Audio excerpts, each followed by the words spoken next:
প্রিয়তমা সিনেমার মাধ্যমে ঢালিউডে অভিষেক ঘটে কলকাতার সিরিয়ালের অভিনেত্রী ইদিকা পালের। হিমেল আশরাফ পরিচালিত ছবিতে শাকিব খানের সঙ্গে জুটি বেঁধে তুমুল সাড়া ফেলেন তরুণ এই অভিনেত্রী।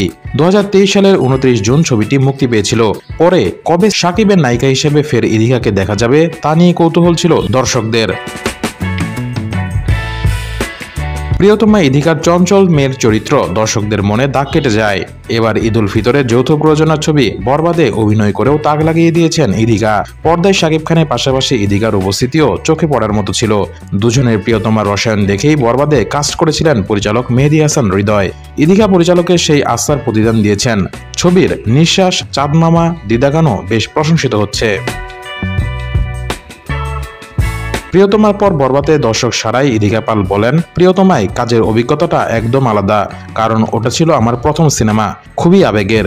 যেহেতু প্রথম সিনেমা ছিল তাই এই ভাবনাটা মাথায় ছিল যে আমাকে খুব ভালো করতে হবে যেন দর্শকের ভালোবাসাটা পাই আমি। কিন্তু বরবাদের ক্ষেত্রে ভাবনাটা এমন ছিল যে আমাকে আরো ভালো করে কাজ করতে হবে যাতে করে আগের পারফরমেন্স থেকে যেন এক ধাপ হলেও ভালো হয়। আমাকে ঘিরে দর্শকদের যে প্রত্যাশা তৈরি হয়েছে সেই প্রত্যাশা পর্যন্ত যেন ছুঁতে পারি, এমনটাই মাথায় ছিল বরবাদে কাজ করার সময়।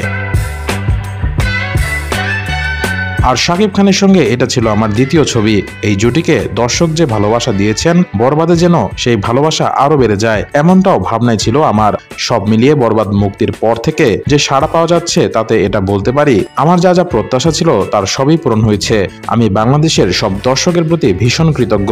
তাদের ভালোবাসার কাছে আমি ঋণী হয়ে রইলাম।